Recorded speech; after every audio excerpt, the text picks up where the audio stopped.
구조 선지자 제32장 율법과 언약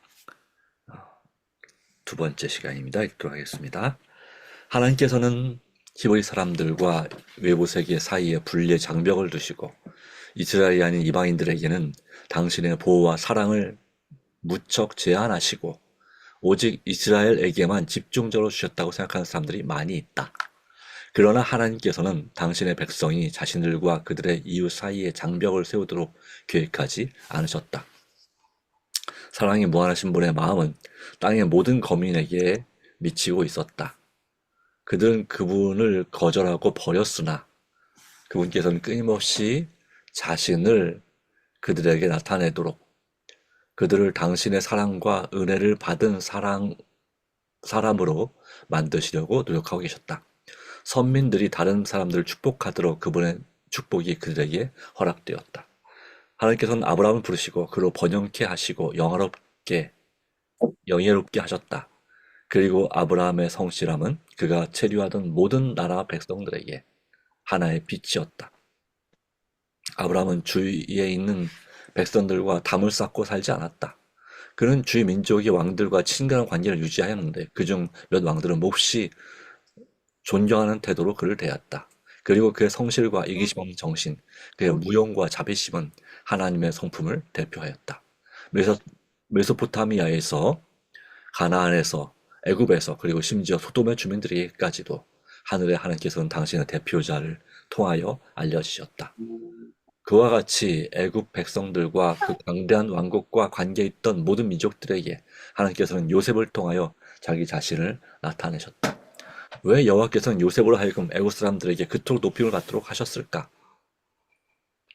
하나님께서는 야곱의 자손들에 대한 당신의 목적을 달성하기 위하여 어떤 다른 길을 준비하실 수도 있으셨으나 그분은 요셉을 빛으로 삼으셔서 그를 통하여 하늘의 빛을 원근에 비추고자 그를 왕의 궁정에 두셨다.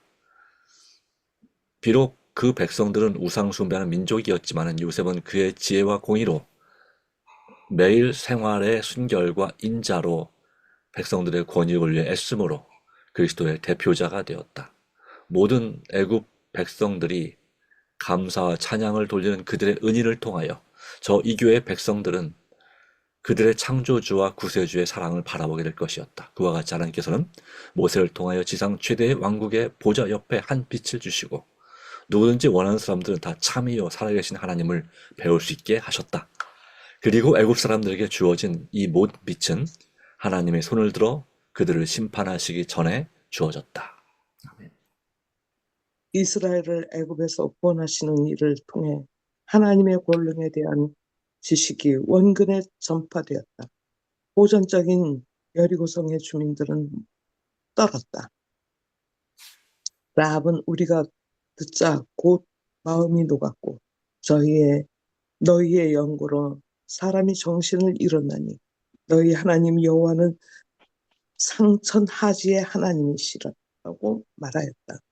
출애굽 수세기 후에 블레셋 제사장들은 그들의 백성에게 애굽의 재앙을 상기시켜 주었으며 이스라엘의 하나님을 배양하지 말도록 그들을 경고하였다. 하나님께서는 이스라엘을 부르시고 그들을 축복하시고 높이셨다.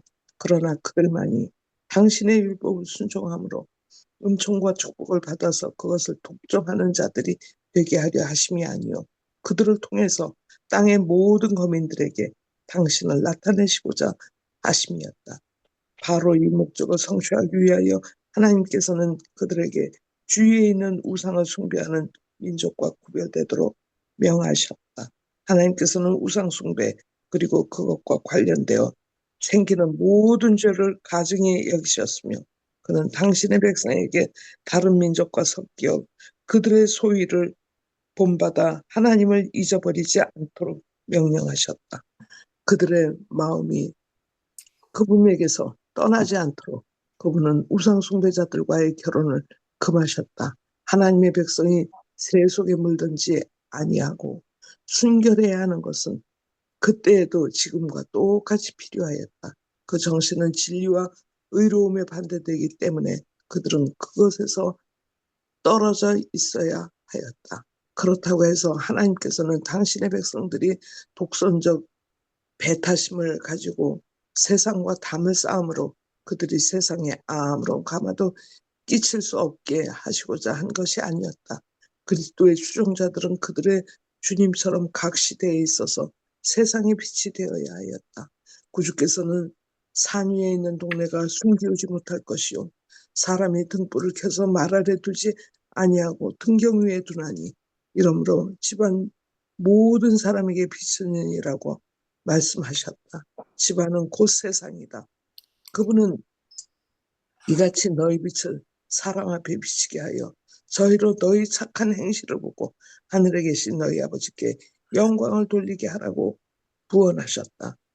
에녹과 노아, 아브라함, 요셉, 모세는 바로 이와 같이 행했다. 이것이 바로 하나님께서 그분의 백성 이스라엘이 하도록 계획하신 것이다. 임금 백성에게 빛을 비추는 대신에 그들로 그 빛을 비추어 두게 한 것은 사단의 조종을 받아 불신을 품게 된 그들 자신의 악한 마음이었다.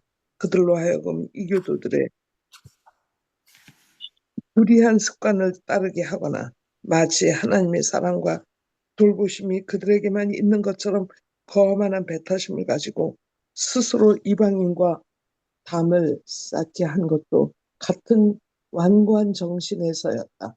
성경에 두 가지 율법, 곧 변함없고 영원한 율법과 잠정적이요 임시적인 율법이 있다고 가르치는 것처럼 언약도 두 가지가 있다. 은혜의 언약은 에덴에서 처음으로 사람으로 더불어 맺어졌고 타락 후에 여인의 후손이 뱀의 머리를 상하게 하겠다고 하나님의 약속이 주어졌다. 이 언약은 모든 사람에게 용서를 제공하고 그리스도 안에 있는 믿음을 통하여 순종할 수 있도록 돕는 하나님의 은혜를 제공하였다. 그것은 또 하나님의 율법에 대한 충성을 조건으로 그들에게 영생을 약속하였다. 그리하여 족장들은 구원의 소망을 갖게 되었다. 아멘. 아멘. 이 같은 언약이 너씨로 말미암아 천하 만민이 복을 얻으리라는 약속 가운데 아브라함에게 되풀이 되었다. 이 약속은 그리스도를 가리켰다. 아브라함은 그것을 이해하고 죄의 용서를 위하여 그리스도를 신뢰하였다. 그가 의롭다 하심을 받은 것은 이 믿음으로 말미암은 것이다. 아브라함과의 언약은 하나님의 율법의 권위도 보존하였다. 여호와께서 아브라함에게 나타나셔서 나는 전능한 하나님이라 너는 내 앞에서 행하여 완전하라고 말씀하셨다. 하나님이 충실한 종에 관한 그분의 증언은 아브라함이 내 말을 순종하고 내 명령과 내 계명과 내 윤리와 내 법도를 지켰음이라는 것이었다. 그리고 여호와께서 아브라함에게 내가 내 언약을 너와 너의 대대 후손의 사이에 세워서 영원한 언약을 삼고 너와 너 후손의 하나님이 되리라고 선언하였다. 하셨다. 비록 이 언약은 아담과 맺어지고 아브라함에게 되풀이 되었으나 그리스도의 죽으심까지는 준비될 수 없었다. 그것은 구속에 대한 첫 통거가 주어졌던 때로부터 하나님의 약속으로 말미암아 존재했고 믿음으로 받아들여졌었다. 그러나 그리스도께서 준비하신 때로부터 그것은 새 언약으로 불렀다. 하나님의 율법은 이 언약이 기초였으며 그것은 단순히 그들을 다시 하나님의 뜻과 일치하게 만들고 그들을 하나님의 율법을 순종할 수 있는 위치에 처하게 하는 계획이었다. 성경의 옛 언약이라는 불리는 다른 약속이 시내에서 하나님과 이스라엘 사이에 체결되었고 그것은 회생 제물의 피로 그때에 준비되었다. 아브라함과의 언약은 그리스도의 피로 준비되었고 그것을 준비시킨 피가 처음 언약의 피보다 후에 후해진 까닭에 그것은 둘째 또는 새 언약이라고 불린다. 새 언약이 아브라함 시대에도 유효하였던 것은 그때에 하나님의 약속과 맹세로 확정되었다는 사실로 분명하다. 약속과 맹세는 하나님이 거짓말을 하실 수 없는 이 두 가지 변치 못할 사실로 확정되었다. 그러나 아브라함의 언약과 구속의 약속이 포함되었으면 왜 신에서 다른 언약을 세웠을까? 백성은 노예 생활을 한 동안 하나님께 대한 지식과 아브라함과 세운 언약의 원칙을 대부분 잊어버렸다. 하나님께서 그들을 애굽에서 구원하실 때 그들이 당신을 사랑하고 신뢰할 수 있도록 당신의 능력과 자비를 그들에게 나타나고자 하셨다. 그리고 그들이 자신의 무력함과 하나님의 도우심이 필요를 깨닫도록 하기 위하여 그들을 홍해 곧 애굽의 추격을 받았을 때 도망할 길 없이 보이는 곳으로 인도하셨다. 그러고 나서 그들을 위하여 구원을 이루셨다.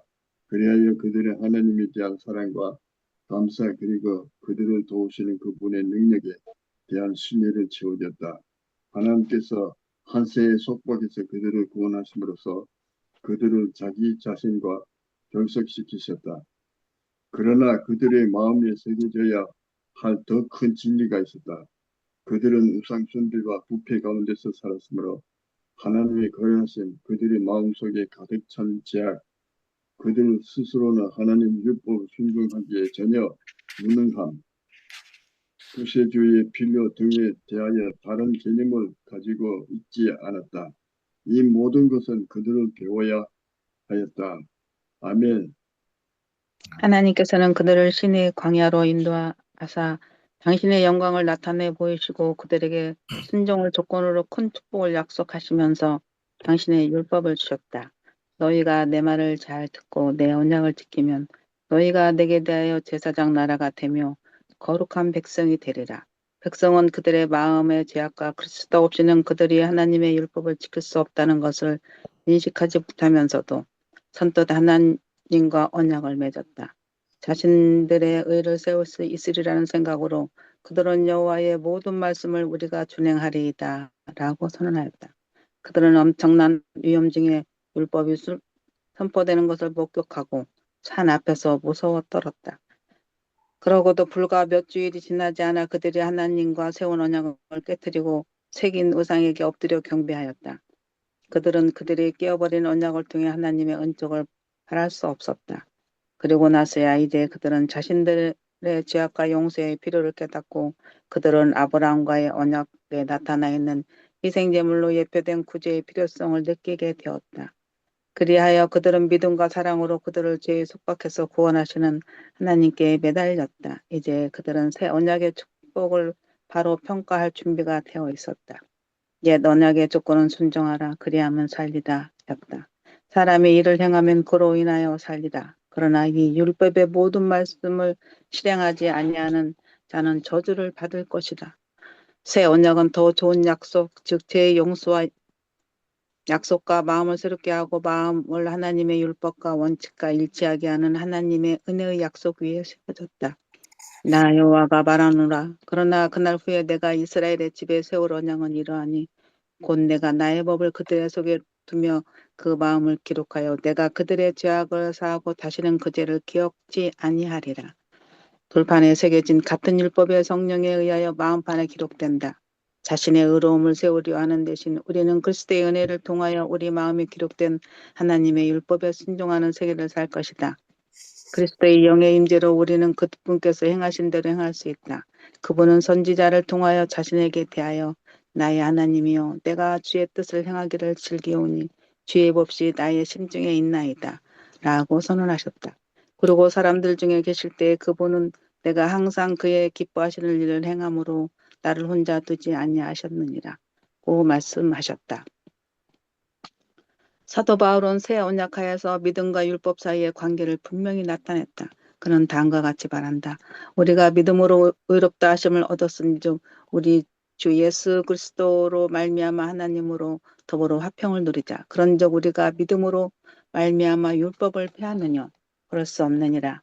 율법이 육신으로 말미암아 연약하여 할 수 없는 것을 하나님은 하신다. 죄된 본성을 가진 인간은 율법을 지킬 수 없기 때문에 율법이 사람을 의롭게 할 수 없다. 그러나 하나님은 님은 하시나니 곧 죄를 인하여 자기 아들을 죄 있는 육신의 모양으로 보내어 육신에게 죄를 정하사 육신을 좇지 않고 그 영을 쫓아 행하는 우리에게 율법의 요구를 이루어지게 하려 하심이니라.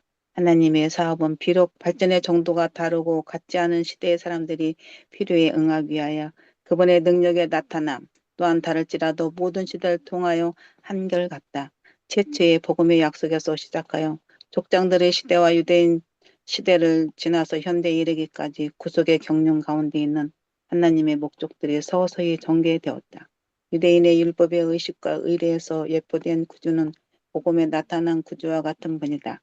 그분은 신성한 형체를 감싸고 있던 구름은 걷히고 안개와 그늘도 사라지고 세상의 구주 되신 예수께서 나타나셨다. 시내산의 율법을 공부하시고 모세에게 의식의 율법과 교훈을 전달하셨던 그분은 산상수훈에 말씀하신 분이시다.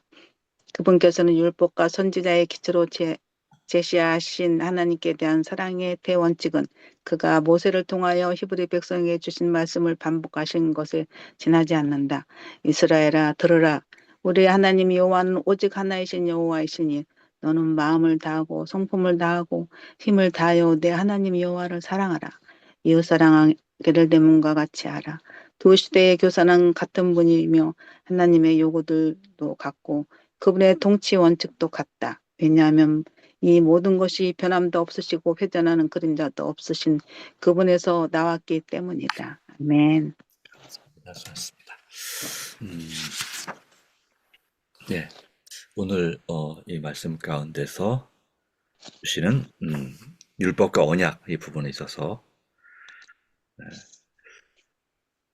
예, 제일 처음에 시작하는 문장 이 문장으로 시작이 됩니다. 하나님께서는 히브리 사람들과 외부 세계 사이에 분리의 장벽을 두시고 이스라엘이 아닌 이방인들에게는 당신의 보호와 사랑을 무척 제한하시고 오직 이스라엘에게만 집중적으로 주셨다고 생각하는 사람들이 많이 있다라고 되어 있습니다. 그러나 원래 하나님께서 이 선민 이스라엘 백성들을 하나님의 백성으로 선택하신 이유는 그렇지 않다고 하는 것입니다. 바로 그들을 통해서 끊임없이 아브라함이 이웃 사람들, 인근 사람들에게 했던 것처럼 이스라엘 백성들도 그들과 이렇게 결혼만 하지 않을 뿐이지 서로 간에 교제하고 빛이 되어서 그들로 하여금 하나님을 믿고 하나님께로 돌아오게 하고자 하는 그런 뜻이 있었다라고 하는 것입니다. 아브라함은 주위에 있는 백성들과 담을 쌓고 살지 않았다라고 말하고 있습니다. 이 얘기는 우리도 마찬가지란 얘기죠. 우리도 주위에 있는 이웃 사람들과 담을 쌓고 살지 말아야 한다. 물론 우리가 진리를 타협해서는 안 되지만 진리의 원칙이나 또 건강 법칙, 원칙 이런 것들 타협해서는 안 되겠지만 그럼에도 불구하고 우리는 이 아브라함이 그러했고 또 요셉이 그러했고 모세가 그랬던 것처럼 주위 사람들에게 빛이 되어야 한다라고 하는 것입니다. 그리함으로써 또한 이 열 재앙 전에 하나님께서는 모세를 통해서 분명한 빛을 애굽에 주셨다. 그리고 이스라엘을 애굽에서 구원하시는 그 일을 통해서 하나님의 구원에 관한 지식이 원근에 전파됐는데 특별히 여리고 주민들에게도 전파되어서 이 라합이 하나님을 믿게 되는 계기가 됐습니다. 여호와는 너희 하나님 여호와는 상천하지 위로는 하늘 아래는 땅의 하나님이시라. 다시 말하면 온 세상의 하나님이시다. 여리고에도 자기들이 믿는 신이 있지만 이 라합은 바로 그들의 신보다 훨씬 더 위대하신 참 신이신 하나님을 인정했던 것입니다. 그리고 하나님께서는 시내산에서 하나님의 율법을 십계명을 포함한 율법을 반포하셨습니다. 그리함을 통해서 바로 이 하나님의 진리를 믿고 그 믿음으로 순종하기를 원하셨습니다. 예수님께서도 산상은 본 말씀 가운데 너희는 세상의 빛이라 말씀하셨습니다. 그렇죠? 산 위에 있는 동네가 숨기지 못할 것이요. 여기서 해석할 때 이 말씀은 이렇게 말했습니다. 집안이 어디다? 온 집안에 빛이 비치는데 집안은 세상이다 라고 말씀하고 있습니다. 이같이 너희 빛을 사람 앞에 비치게 하여 너희 착한 행실을 보고 너희 하늘이신 너희 아버지께 영광을 돌리게 하라. 에녹, 노아, 아브라함, 요셉, 모세는 바로 그와 같이 행했다라는 사실을 우리에게 말씀하고 있습니다. 그리고 하나님께서 이 율법을 통해서 두 가지 언약을 주셨습니다. 바로 은혜의 언약, 첫 번째 은혜의 언약은 에덴 동산에서 처음으로 맺어졌고, 그리고 모세를 통해서 다시 한번 재확인된 은혜의 언약입니다. 은혜의 언약은 바로 여자의 후손, 즉 그리스도께서 오실 것인데, 그분이 뱀, 그 사단의 머리를 상하게 할 것이다 하나님의 약속이 주어졌고, 모든 사람에게 용서를 제공하고 이 예수님을 통해서, 그리고 그리스도 안에 믿음을 통해 순종할 수 있도록 돕는 하나님의 은혜를 제공했기 때문에 은혜의 언약이라고 말하고, 그런 그에 대한 충성의, 하나님께 율법에 대한 충성의 조건으로 영생을 약속하셨다. 그래서 시편에도 133편에 복을 명하셨나니 곧 영생이로라는 말씀이 나오는 이유가 그런 것입니다. 그리고 또 하나님께서는 이제 예수님을 통해서 영원한 언약, 바로 새 언약을 세우셨는데, 아까 읽으실 때 이렇게 읽으셨긴 합니다. 비록 이 언약은 한 아담과 맺어지고 아브라함에게 되풀이되었으나 그리스도의 죽으심까지는 준비될 수 없었다, 이렇게 읽으셨는데 잘못 읽으신 겁니다. 비준이 맞습니다. 비준될 수 없었다. 예. 그래서 혹시 준비가 잘못된 것이라 생각했지만 그건 아니고, 비준은 마치 뭐가냐면 나라와 나라과의 조약을 맺을 때 양국 대통령이나 그 조약 당사자들이 서로 서명하는 것을 비준이라고 합니다. 국회에서도 법을 그리고 이제 그 서명에 대해서, 조약에 대해서 각 나라 국회가 이제 비준 동의를 합니다. 그러니까 그것을 이제 그 조약이 발의되도록 인정한다, 승인한다, 또 동의한다, 이런 뜻입니다. 그다음 마지막으로 대통령이 국회의 그 비준 동의안을 가지고 이제 마지막으로 서명을 하게 되면, 대통령이 공식적으로 인정하게 되면 그 법이 이제 그 조약에 관련된 것이 효과를 발휘하는 것입니다. 이것이 바로 비준입니다. 바로 이것을 그리스도께서, 옛 언약을 그리스도께서 비준하심으로 새 언약이라고 불렸다라고 하는 것. 십자가에 그분이 죽으심으로 이 새 언약이 이루어졌습니다. 그러므로 이것은 비준이 맞다. 그리스도의 피로 비준되었다. 좀 어려운 단어이긴 합니다. 오늘날로 말하면 뭐라고 할까요? 승인되었다, 이렇게 하는 것이 되겠죠. 네. 그리고 그 동시에 법적인 효력을 발휘한다라고 하는 것입니다. 자, 이 옛 언약과 새 언약, 율법과 언약의 조건은 뭐였습니까? 순종하라, 그리하면 살리라였습니다. 물론 이 순종하라는 것에도 뭐가 바탕이 되어 있냐면 바로 믿음이 바탕이 되어 있습니다. 하나님의 말씀을 믿고 그 말씀에 순종하면 살겠다라고 하는 것입니다. 그러니까 이것은 율법주의적인, 그러니까 믿음이 없이 그냥 순종만 하면 사느냐, 그런 뜻하고는 다른 의미라는 걸 기억하실 필요가 있겠습니다. 그러니까 하나님의 자녀가 이미 됐습니다. 이스라엘 백성들은 하나님의 자녀가, 그러니까 홍해에서 침례를 받고 다시 하나님의 자녀로서 온전히 세워지게 됐습니다. 그런 다음에 그들에게 이제 물 침례든 성령 침례든 침례를 받은 바로 그들에게 이제 언약을 선포하신 거죠. 그래서 하나님의 자녀가 되기 위해서, 즉 또는 구원받기 위해서 이 순종하는 것이 아니고, 이미 그들은 하나님의 자녀가 되었기 때문에, 다시 말하면 그들은 하나님의 백성이 되었고 하나님이 그들의 하나님이 되셨기 때문에 그들은 그 믿음으로 언약을 하나님과 맺는 것입니다. 우리가 하나님 말씀에, 율법에 온전히 순종하기로 결심합니다. 이것이 바로 언약입니다. 네. 개인적으로 적용하면 그렇습니다. 백성 전체로 적용하는 것이, 그때 바로 모세가 그들에게 언약의 피를, 정결한 짐승의 피를 뿌리면서 이것은 너와 나 하나님, 우리 사이에, 하나님과 우리 백성들 사이에 언약의 피다라고 출애굽기 25장에 말씀하죠. 그것처럼 우리가 당연히 하나님의 자녀로서 오늘날 하나님의 자녀로서 우리는 하나님의 율법에 순종해야 합니다. 예. 자녀가 되기 위해서 순종하는 것이 아닙니다.